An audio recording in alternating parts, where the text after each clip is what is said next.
know Star Wars. Just like an abusive spouse you so desperately want to get away from, but every so often they stick that Beskar helmet back on and tell you, I've changed. Honest, I have. In this video, I want to cover my thoughts on the up-and-coming Mandalorian Season 3.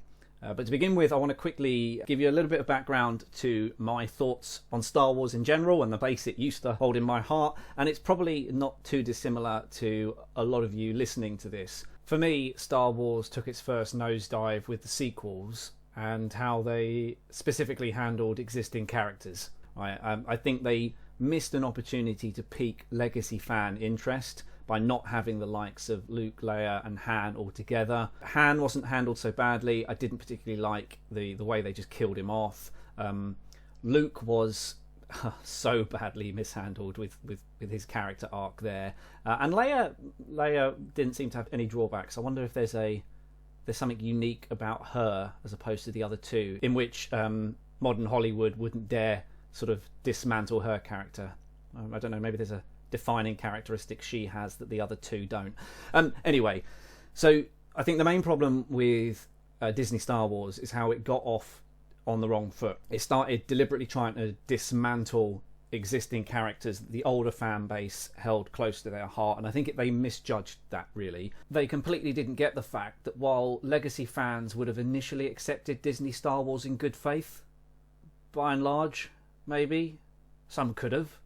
I did. They're not going to idly stand by and accept the Star Wars they grew up with to be so utterly dismantled without some sort of pushback. But since those first set of films, where they, let's really pick on Luke, because they destroyed him as a character, and I think the reason they did that, and it's a tactic that you see crop up in TV a fair amount with the reboots, is they know what they have made is terrible, and rather than try and write or create something decent, the logic is, oh, but everything was always terrible, you see. Luke was always an awful character. Look how we portray him. So it's an odd decision to make, because you're immediately going to annoy a significant proportion of the fan base, and that fan base built the IP that you're now launching your new set of films off of, something that you hope is going to generate income for your company for years to come. So it's a really odd business decision for them to have made. And somehow, not only have they hacked off a lot of the older Star Wars fans like myself, to the point where we're bordering on apathy if we haven't already reached that, but I get the impression, and I'm basing this only on some anecdotal evidence for me, that the younger generation are not that bothered either. Now, I don't really talk to my kids about Star Wars and the nuances of how politicised everything is nowadays, or how a story in a film might be bad or good for whatever different reasons, because they're quite young, right? They're not going to comprehend that conversation just yet. But there was something that happened the other week where Star Wars was on the TV or something like that, and I must have made some reference to maybe we should give it a watch. It was clearly nothing Disney Star Wars. And they just turned around and went, nah, Star Wars is lame. And I'm thinking, wow. Wow. I mean, without me doing anything, they have already come to the conclusion that Star Wars is lame. So Disney are in a, I think, really difficult place with the franchise. They've alienated a lot of the old fan base. The new fan base don't really care. So then what are you left with? Well, you're left with a franchise that you can't make films for anymore, and you just constantly pump out Disney Plus series. So it's a really odd business decision when companies alienate existing fan bases. Another example of this, without deviating too much, is Games Workshop and how they handled Warhammer Fantasy Battle. Right, so I appreciate Warhammer Fantasy Battle wasn't selling too well. There was a big buy-in. You needed several hundred models to start off with, and while that was okay for existing hobbyists, kids starting the hobby, starting to get their first models, the thought of painting 200 Skaven means they don't bother. So I appreciate that Warhammer Fantasy Battle, as it wasn't sustainable. However, the way Games Workshop went about ushering in its replacement was completely and utterly annihilating the lore and characters, events, places, maps, time frames. Everything was absolutely canned, right? And people like myself, I grew up with Warhammer Fantasy Battle, right? I read countless novels, I painted countless armies. I was invested in the story. like the background to Warhammer Fantasy Battle. So when you completely annihilate it, well, guess what? I haven't bought an Age of Sigmar model. I'm not interested. I don't care. It could be the best thing since sliced bread. I don't want to get invested in something else again. Because a few years down the line, what, you're just going to can it again? I've said it before. Personally, if I was Games Workshop, going back in time, handling the transition between Warhammer Fantasy Battle and Age of Sigmar differently, I wouldn't have retconned Warhammer Fantasy Battle out of existence. I would have said, look guys, be honest with the fan base, it's not selling too well. We either try Warhammer Skirmish, so a different rule set, so there's a lower entry point for buy-in. Maybe that could have worked, but if you want to genuinely start a brand new IP, which I'm not against in principle, just leave the old one where it was. So we're not supporting it anymore. This is our new game, set in a slightly different time zone. Maybe Archeon, the Ever-Chosen, opens up a portal, splits into the multiverse. Warhammer Fantasy Battle can still be left alone with the old nerds, but the new ones can set off in this new realm. Right? That would have been how I would have handled it. You wouldn't have started off on negative blowback from your fan base. But if you are determined to erase your legacy IP from existence, think about what you're replacing it with. It's as if the Tolkien estate came out and said, oh, by the way, the Lord of the Rings as you know it, completely gone. All ruined, all in the bin. We're starting again. But don't worry, we've got a new Lord of the Rings. And then they replaced it with the 1986 film Labyrinth. Dance, magic, dance, dance, magic. So, yeah, Games Workshop, Disney Star Wars, they do this sort of stuff. And it's maddening to me because you've got an existing fan base you can build on, but the thought process is almost like, nah, we don't care, we'll build a new fan base. And it's like, well, maybe that's not the sensible thing to do. Anyway, back to Star Wars. So even with my vague disinterest in all things Star Wars to date, The Mandalorian is always what brings me back, only typically to be disappointed with one of their other shows. So this year I will resubscribe to Disney Plus to watch Mando 3, which will unfortunately no doubt lead me to watching the 2023 version of the Book of Boba Fett or Obi-Wan, or any other disappointment they're likely to produce.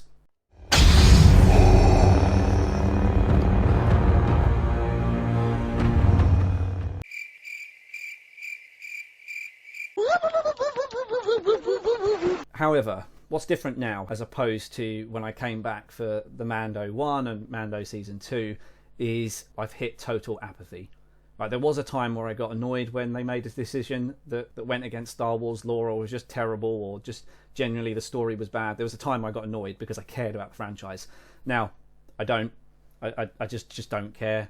The first sort of hint that the Mando 3 is going to be pushing some sort of agenda, or the story is just non-existent, or there's some sort of like allegory in the show, I'm done, I'll tune off, and I won't finish it. So really, I think with Disney Star Wars, I hope they know that their legacy fan base care less and less with every passing rendition or new product. And the only thing really they've got left is the normies. And maybe that's the point, maybe hijack a franchise that was built by nerds, turn it into something that normies are interested in. The people that made it popular. However, when it comes to previous seasons of The Mandalorian, and I hope Disney realise this, the reason I think it's successful is because they've returned to the male lead, and specifically a stoic one, right? The Mandalorian is reserved, he's purposeful, he's determined, doesn't speak an awful lot. These are sort of characteristics that I think most men hold to a degree, and when you return to that stoic male lead, I think it shows with the success of The Mandalorian. It seems to be one of the few Disney Plus shows that get sequels, for Star Wars that is, and it's like, I hope their exec team realise the reason. All of these Disney Plus shows come and go, one season, review bombed, all that sort of stuff. The Mandalorian doesn't seem to have that issue, and it's like, well, I wonder why. Well, that's the reason, anyway, the reason I think.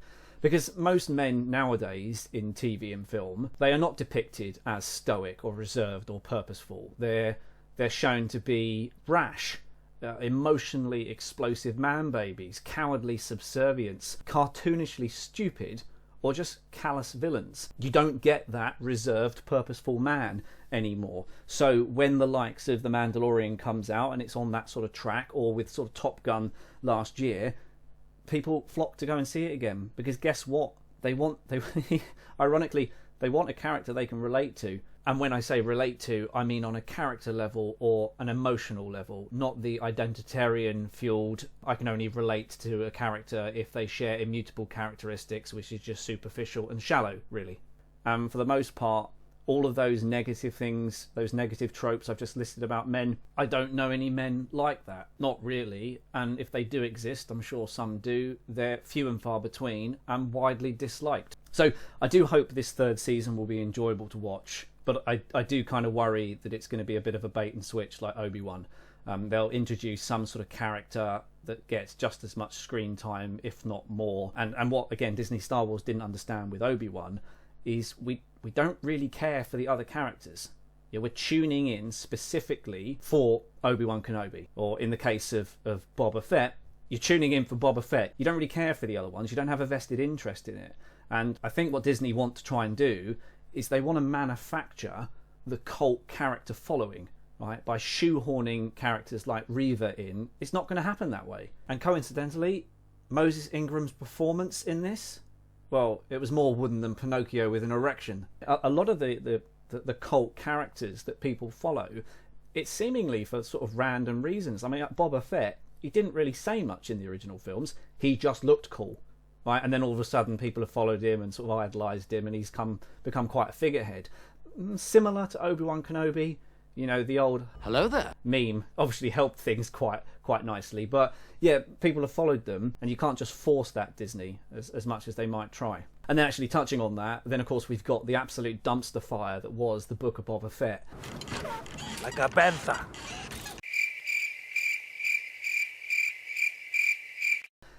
Ironically named because he was barely in it.